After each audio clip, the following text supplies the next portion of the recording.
سورہ مبارکہ اسراء کی 71ویں اور 72ویں دو آیتیں میں نے پڑھی ہیں۔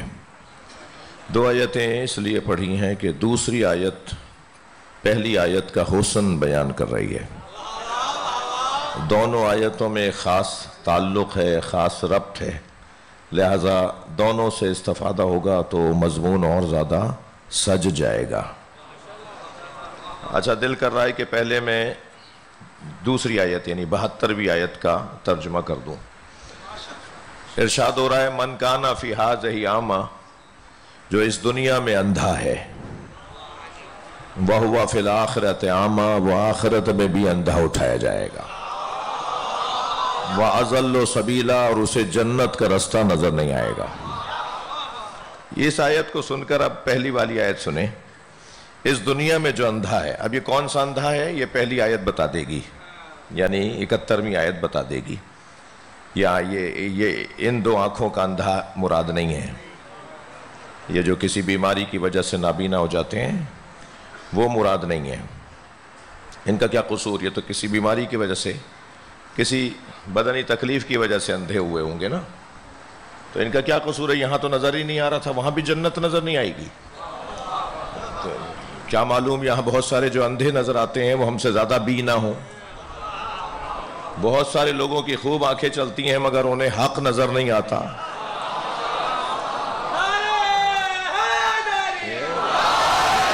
یہ کون سے اندھے مراد ہیں کہ جنہیں قیامت میں جنت نظر نہیں آئے گی، آخرت میں جنت کا رستہ نظر نہیں آئے گا؟ یہ کون سے اندھے مراد ہیں؟ پہلی آیت میں بیان ہو رہا ہے۔ ارشاد ہو رہا ہے یوم ندعو کل اناس بامامہم، قیامت میں ہر شخص کو اس کے امام کے ساتھ اٹھایا جائے گا۔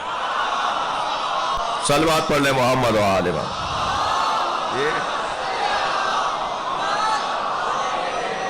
قیامت میں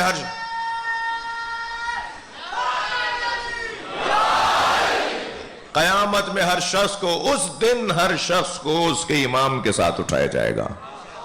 اچھا، یہاں تک تو اگر آیت رک گئی ہوتی تو شاید دو طرح کے امام قرآن میں بیان ہوئے، ائمۃ یدعون الی النار، کچھ پیشوا، کچھ رہنما، کچھ آگے چلنے والے وہ ہیں کہ جو دوزخ میں لے جائیں گے، ائمۃ یہدون الی الجنہ، اور کچھ امام وہ ہیں کہ جو لوگوں کو جنت کی طرف لے جائیں گے۔ تو اب یہ دو طرح کے لفظ ائمہ کا استعمال ہوا ہے قرآن میں۔ تو اب یہ کون سا امام ہے کہ جس کے بارے میں یہاں اعلان ہو رہا ہے کہ ہر شخص کو قیامت میں اس کے امام کے ساتھ اٹھایا جائے گا؟ یہ دونوں اماموں کا ذکر ہو رہا ہے، یعنی جس نے وہ امام مانا وہ بھی اسی کے ساتھ اٹھایا جائے گا، اور جس نے یہ امام مانا اسے بھی اسی امام کے ساتھ قیامت میں اٹھایا جائے گا۔ یہاں جسے مانو گے قیامت میں اسی کے ساتھ حشر ہوگا۔ یہ وہاں اختیار نہیں چلے گا، یہاں اختیار ہے۔ یہاں اختیار ہے، خوب اپنی پسند سے اپنے پیر بنا لو، جسے چاہو اپنا پیر یہاں بنا لو، مگر یہاں اختیار ہے، وہاں اختیار نہیں ہوگا۔ میں لفظوں کو ان بچوں کے لیے کہوں، میں بچوں اور جوانوں کے لیے کہوں کہ وہاں لائن بدلنے کی اجازت نہیں ہوگی کہ وہاں جا کے دیکھا آپ کون سا امام ہے جو جنت میں لے جا رہا ہے تو ہم نے رستہ بدل کے اس کے پیچھے لگ گئے۔ جی، آیت آپ مجھ سے سن رہے ہیں، اللہ اعلان فرما رہا ہے کہ قیامت میں ہر شخص کو اس کے امام کے ساتھ اٹھایا جائے گا۔ اب یہ کون سا امام ہے؟ دونوں طرح کے امام، دونوں طرح کے پیروں کے ساتھ۔ وہ پیر جو دوزخ میں لے جائے گا۔ اچھا، شاید کسی کی تسلی کے لیے مجھے بات اور بھی کہنا چاہیے۔ حدیث مبارکہ میں ہے یوم یجیء کل امام یجیء یوم القیامہ یلعن اصحابہ ویلعنونہ، کچھ امام تو ایسے لائے جائیں گے جو اپنے مریدوں پہ لعنت بھیج رہے ہوں گے اور ان کے مرید اپنے پیر پہ لعنت بھیج رہے ہوں گے۔ یہ حدیث ہے۔ یہاں بڑا برا حال ہے بھائی۔ یہاں وہ کہتے ہیں میرا پیر ایسا، میرا مرشد ایسا، اور وہ پیر صاحب کہتے ہیں یہ بولتا ہے مجھے نہیں پتا میں ایسا ہوں۔ وہ پیر کو ہی نہیں پتا ہوتا میں ایسا ہوں۔ تو یہ پیروں نے جو اپنے ہاتھ چموائے ہیں نا بھائی، جنرل بات کر رہا ہوں میں، یہ جو اپنے ہاتھ چموائے ہیں یہ قیامت میں الٹا ہو جائے گا کام، مسئلہ بن جائے گا یہ کام۔ بہت سارے مریدوں نے پیروں کو مروایا ہے جی. اچھا کچھ پیر تو کچھ تو امام قیامت میں اپنے ماموموں پر، اپنے مریدوں پر، اپنے معتقدوں پہ لعنت بھیج رہے ہوں گے، اور وہ معتقد اپنے پیروں پہ لعنت بھیج رہے ہوں گے، اور دونوں ایک دوسرے سے کہہ رہے ہوں گے ہماری جان چھوڑو. وہ کہیں گے تمہاری وجہ سے میں جہنم میں جا رہا ہوں. یعنی پیر کہے گا تم نے مجھے مانا تھا اس وجہ سے میں جہنم میں جا رہا ہوں. مرید کہیں گے تم نے کیوں اپنی پیری منوائی تھی ہم سے، تو ہم تمہاری وجہ سے جہنم میں جا رہے ہیں. اور یہ منظر جو یہاں پر وہاں نظر آئے گا، یہاں کے لیے بھی قرآن نے ایک حدیث مبارکہ میں قرآن سے متعلق ایک اور منظر بیان ہوا ہے. رب تال القرآن والقرآن یلعنہ، کتنے ہی قاریان قرآن ہیں جن پہ خود قرآن لعنت کرتا ہے. اچھا قرآن پڑھنے والوں پہ قرآن لعنت کرتا ہے، تو کتنا واضح پیغام ہے کہ جنہیں قرآن میں علی نظر نہ آتا ان پہ لعنت نہیں ہوگی تو کیا ہوگا.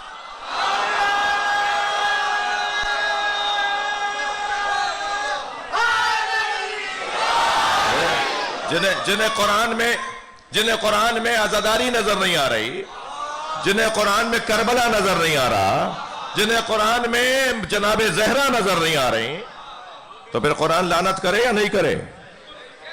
توجہ ہے حضرات کی. یہ کیفیت ہوگی محشر کے اندر کہ کچھ امام ہوں گے جو دوزخ میں لے جا رہے ہوں گے.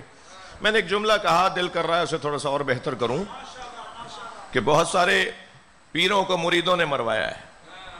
وہ پیر تو یہ نہیں بولتا، مرید کہتا ہے، کہتا ہے میں نے کب کہا، یہ تو میرا مرید کہہ رہا ہے. اچھا البتہ اتنی آسانی سے جان چھٹے گی نہیں. روکنا ہوگا پیروں کو اپنے مریدوں کو کہ زیادہ بات نہیں کرو، جتنا ہوں اتنا مانو،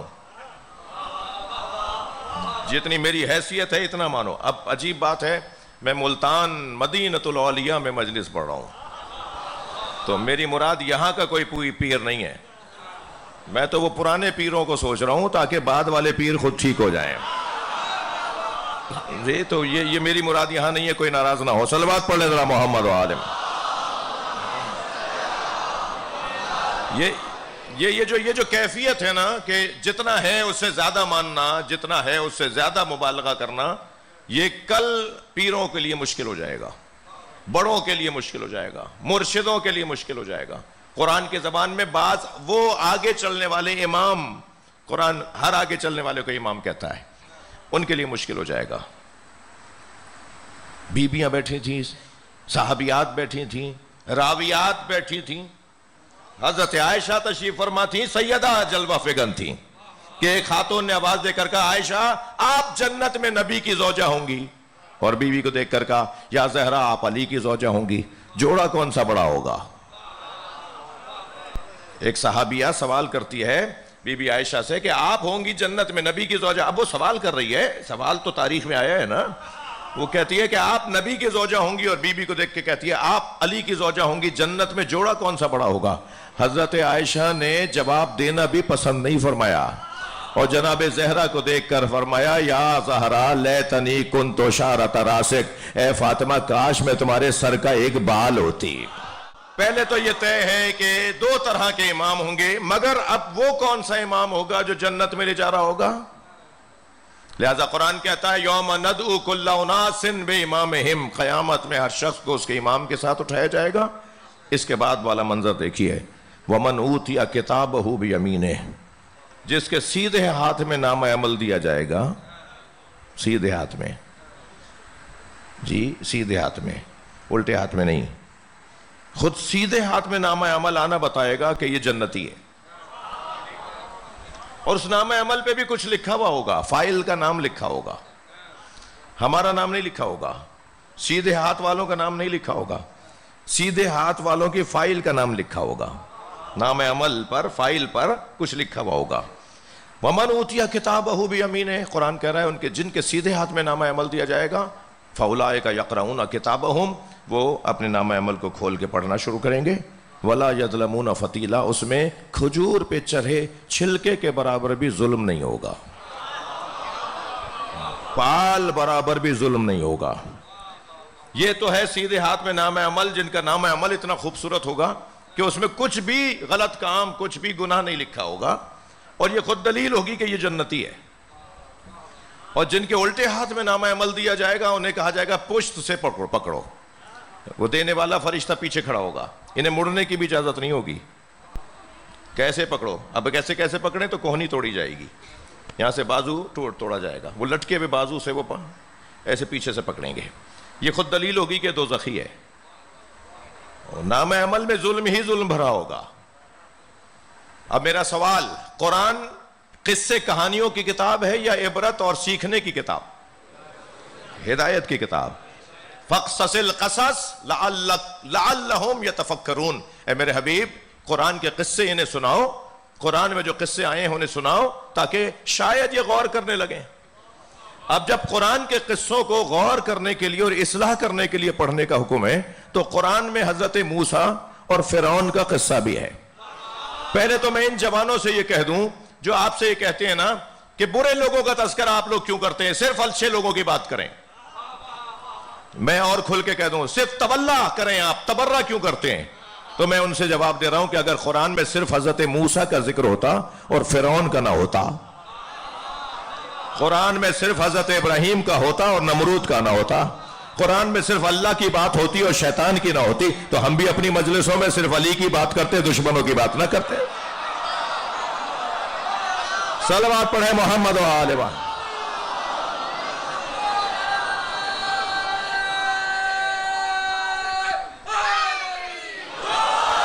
بھائی یہ تو ہمارا یہ کہہ لیجئے کہ ہماری مہربانی ہے کہ ہم اہل بیت کے دشمنوں کا نام نہیں لیتے.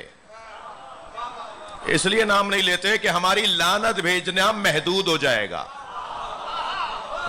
ہم مجلس کے اندر جہاں درود و سلام پڑھتے ہیں, نعرہ لگاتے ہیں, وہاں ہم اہل بیت کے دشمنوں پہ لعنت بھی کرتے ہیں, مگر نام اس لیے نہیں لیتے کہ جو بھی دشمن ہوگا لعنت پہنچے گی.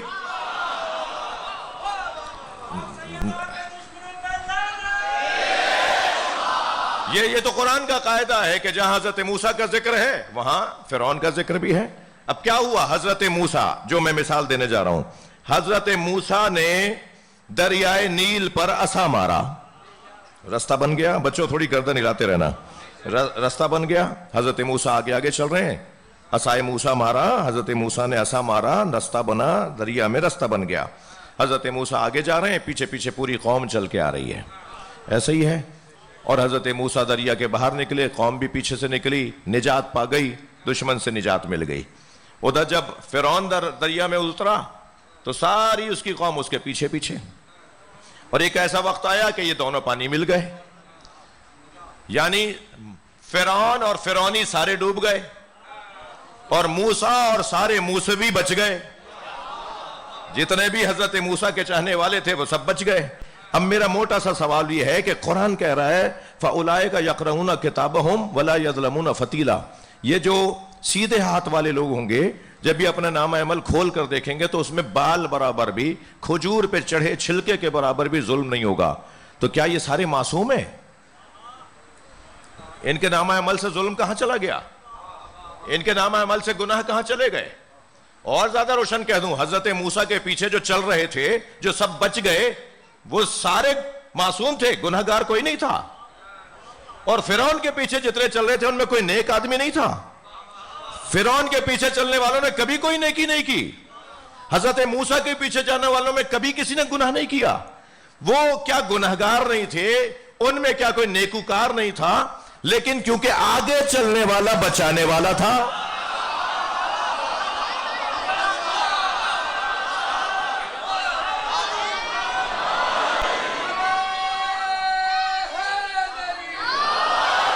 اور ادھر آگے چلنے والا ڈبونے والا تھا.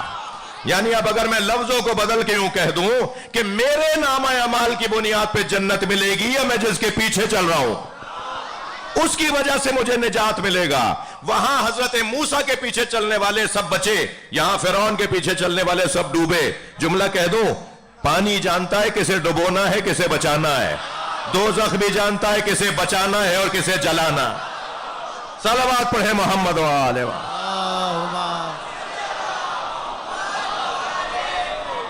یہ کہاں چلے گئے بھائی گناہ؟ سوال تو ابھی تشنہ طلب ہے. عزیزان گرامی, ایک ایسا حسنہ ہے, ایک ایسا حسنہ ہے جس سے جڑنے میں فائدہ یہ ہے کہ سیئات کو وہ حسنہ کھاتا رہتا ہے. اور قرآن بھی اسی بات کو کہہ رہا ہے کہ حسنات سیئات کو کھا جاتے ہیں. حسنات سیئات کو کھا جاتے ہیں. ان بچوں کے لیے مثال دے رہا ہوں.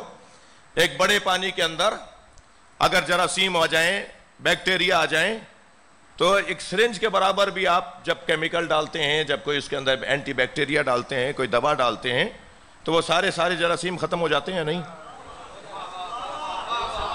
اتنے بڑے پانی میں چند قطروں سے سارے جراثیم ختم ہوئے یا نہیں ہوئے؟ معلوم یہ ہوا کہ کوئی چھوٹی چیز, کوئی ایک چیز بہت ساری چیزوں کو ختم کر سکتی ہے, اور کوئی ایک چیز بہت ساری بری چیزوں کو اور کچھ اچھی چیزوں کو ختم کر سکتی ہے. اب یہاں پر ذرا حدیث سن لیجئے تو میری بات پوری ہو جائے گی. حب علی حسنۃ, علی کی محبت ایک ایسا حسنہ ہے یاکل الذنوب, جو گناہوں کو کھا جاتی ہے. کما تاکل النار الحطب, جیسے آگ سوکھی لکڑیوں کو کھا جاتی ہے.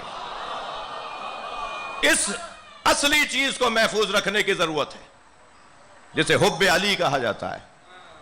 ہمارے نام عمل پہ بھی جو لکھا ہوا ہوگا نا, فائل کا نام, ہمارے نام نہیں لکھے ہوئے ہوں گے, اس پہ لکھا ہوگا حب علی. ماشاءاللہ ماشاءاللہ. یہ جو حب علی کی سب سے بڑا حسنہ ہے نا, یہ گناہوں کو کھانے والا ہے. پھر یہ بچہ ابھی سوال کرے گا مجھ سے, مجھے اترنے کے بعد, کہ مولانا یہ صلوات پڑھ لے ذرا محمد و آل محمد.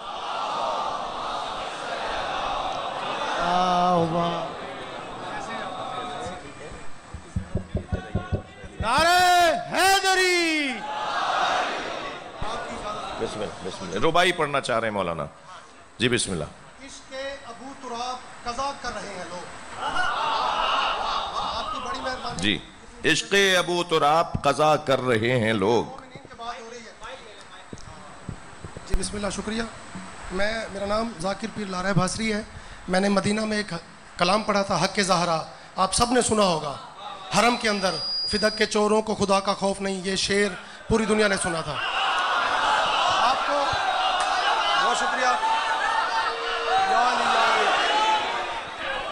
بہت شکریہ. اور اس کلام نے مجھے میرا اور میری ذات کا تعارف کرایا. خمیر کی مٹی جہاں سے تھی وہاں پہ جا کے ابھر پڑی. عشق ابو تراب قضا کر رہے ہیں لوگ. ہائے ہائے. عشق ابو تراب قضا کر رہے ہیں لوگ, جانے کس بات کی نماز ادا کر رہے ہیں لوگ. جانے کس بات کی. عشق ابو تراب قضا کر رہے ہیں لوگ, جانے کس بات کی نماز ادا کر رہے ہیں لوگ.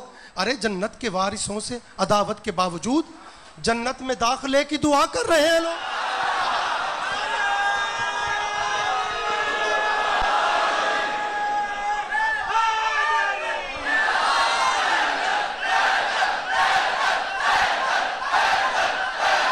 ماشاءاللہ ماشاءاللہ. بلند تر صلوات. اللہم صل علی. اور تیسرا وہ فرد جسے 6 دفعہ یا علی مدد کہنے سے پہلے سوچنا چاہیے, وہ ہے تنگ نظر, گھٹے ہوئے دماغ والا, چھوٹی سوچ والا, تقسیم پر تقسیم کرنے والا, دیواروں پہ دیواریں اٹھانے والا, بیریئروں پر بیریئر کھڑے کرنے والا, فصیلوں پر فصیلیں بنانے والا. تنگ نظری کا شکار علی والا نہیں ہوتا. جتنا وسیع الذہن مولائی ہوتا ہے, ایسا کوئی بھی نہیں ہو سکتا. میرے بھائی موسیٰ یوشا نے کسی کو دروازے پہ کھڑا کیا ہے شناختی کارڈ چیک کرنے کے لیے, کہ پوچھیں کہ آنے والا کون ہے. در حسین پہ. یہاں تو ہماری کمزوریوں میں سے کمزوری یہ ہے کہ اگر مجلس میں کوئی سنی بھائی آ جائے تو ہم شیعوں سے زیادہ احترام کرتے ہیں. بھائی بولو نا, ابھی سامنے کی مثال ہے. یا اگر کوئی شیعہ جوان کھڑا ہو کے کہتا نا میں ربائی پڑھنا چاہ رہا ہوں, شاید میں نہیں دیتا مائک. کی زیارت کے لیے مجھے بعض اسپیشل اندر سے لے کر پیچھے سے آئے کہ آپ ملے. یہ اس قوم کا اخلاق ہے. صلوات پڑھے محمد و آل محمد. توجہ ہے نا میرے ساتھ آپ. لہذا ہمارے ہاں یہ تنگ نظری شیعہ ہے, مولائی ہے, حب علی کا حامل ہے, تو تنگ نظری نہیں ہونی چاہیے, گھٹا با دماغ نہیں ہونا چاہیے. وہ کیوں آ گیا, یہ کیوں آ گیا, جی یہ ہمارا امام بارگاہ ہے تمہارا نہیں ہے, یہ ہمارا ماتمی دستہ ہے تمہارا نہیں ہے, ان کی زیادہ اونچی ٹیپ اٹھ رہی ہے. یہاں ذرا اونچا کرنا تھوڑا سا. کسے نیچا کر رہے ہو بھائی؟ کسے؟ ہاں ہمارا مولوی پڑھے گا تمہارا نہیں پڑھے گا, یہاں ہمارا یہ ہوگا وہ. ہمارا تمہارا کیا ہے؟ ہماری 2 کربلائیں ہیں کیا؟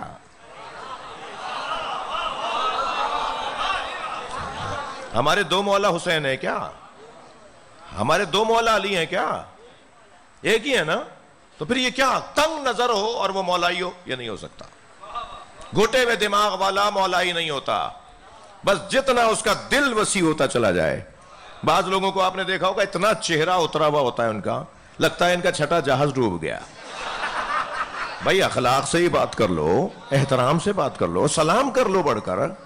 کیا قیامت آ جائے گی کہ اگر تم نے آگے بڑھ کر سلام کر لیا؟ تمہارے اخلاق کی وجہ سے اگر کسی کو اہل بیت سے محبت ہونے لگ جائے, اس سے بڑھ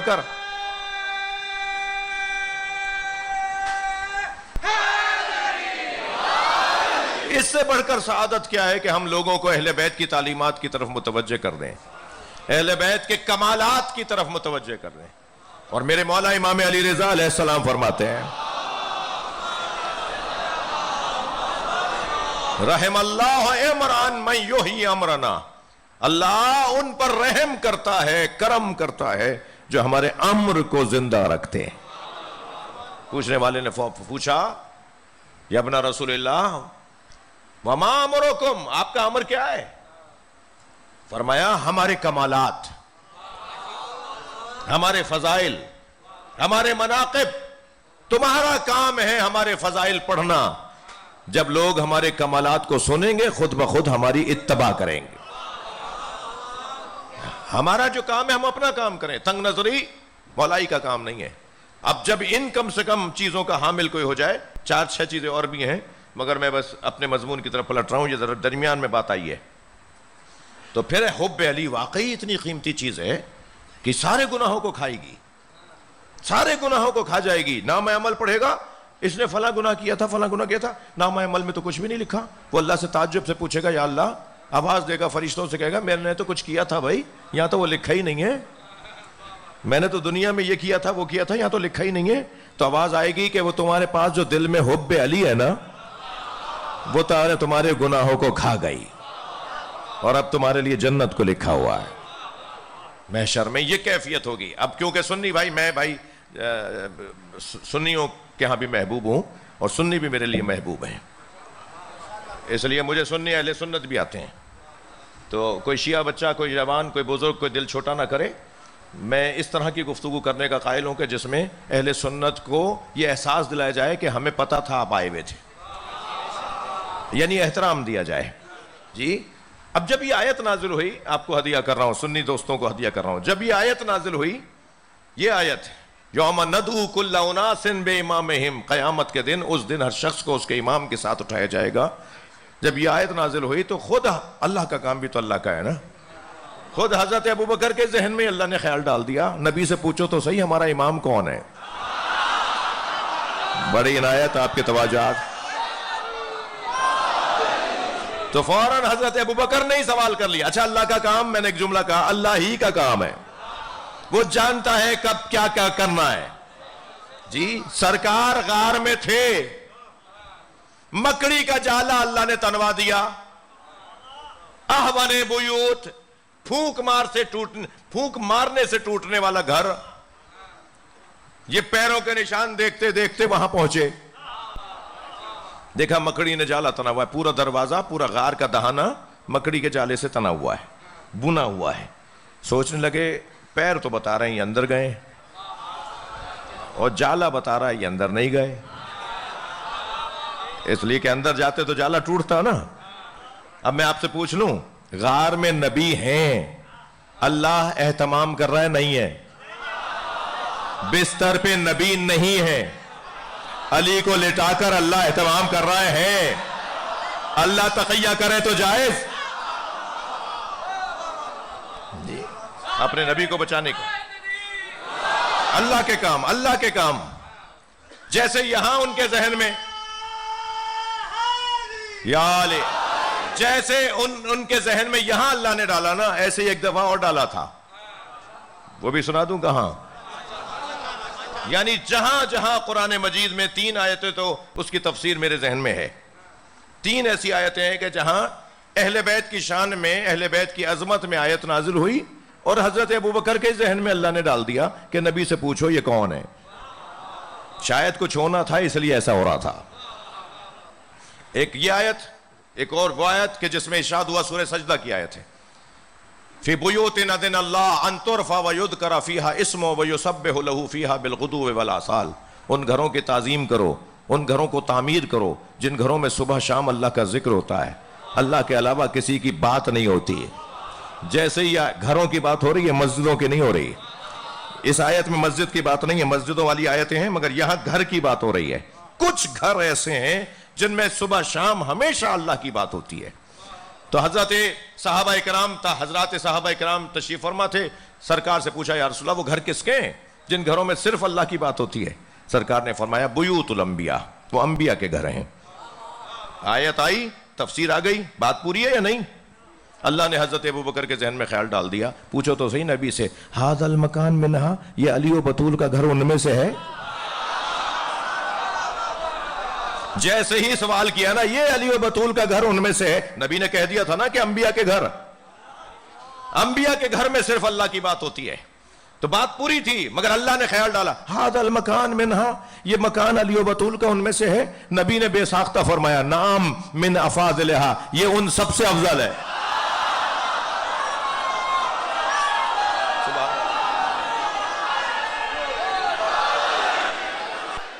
جب پوچھ لیا نا کہ یہ مکان ان مکانوں میں سے ہے، اور نبی نے فرما دیا، ایک نتیجے کا جملہ کہوں گا، اور نبی سرکار نے فرما دیا کہ یہ ان سارے گھروں سے افضل ہے. نعم من افاضلہا، یہ گھر ان سب سے افضل ہے. تو گھر والوں سے ہوتا ہے نا. گھر کا مقام اور منزلت گھر والوں کی وجہ سے ہوتی ہے نا. اینٹوں اور پتھروں کو عزت ملتی ہے اس میں رہنے والوں کی وجہ سے. ایسا ہی ہے. آپ اس امام بارگاہ میں جوتیاں اتار کر آتے ہیں، اپنے گھر میں تو جوتیاں اتار کے نہیں جاتے، اس لیے کہ وہاں ہم رہتے ہیں یا امام رہتے ہیں. کیوں؟ رہنے کے والے کی وجہ سے عزت بڑھتی ہے نا مکان کی. اب جب سرکار فرما رہے ہیں یہ گھر ان سارے گھروں سے افضل ہے، تو پھر کیا اس میں مشکل ہے کہ یہ ان سب سے افضل ہے؟ سیدھی سی بات. جیسے وہاں پوچھ لیا کہ یا رسول اللہ یہ گھر ان گھروں سے افضل ہے، یہ گھر ان گھروں میں سے ہے، اور نبی نے فرمایا یہ ان سے افضل ہے. یہاں جیسے یہ آیت نازل ہوئی نا، یوم ندعو کل اناس بامامہم، قیامت کے دن ہر شخص کو اس کے امام کے ساتھ اٹھایا جائے گا. تو فوراً حضرت ابوبکر کے ذہن میں اللہ نے خیال ڈالا، پوچھو تو صحیح نبی سے ہمارا امام کون ہے؟ حضرت نے فرمایا صبر کرو بتاؤں گا. اب جو کتب تفسیر کے اندر لکھا ہے 7 مرتبہ پوچھتے رہے، یا رسول اللہ وہ آیت آئی تھی ہمارا کون ہے امام؟ حضرت فرماتے تھے بتاؤں گا. 7 مرتبہ پوچھتے رہے. 7ویں مرتبہ جب پوچھا نا، سامنے سے علی آتے نظر آئے، آواز دے کر کہا ھذا امامکم فی الدنیا والآخرہ، یہی امام مان لو تاکہ جنت کا رستہ نظر آئے. صلوات پڑھے محمد و آلہ.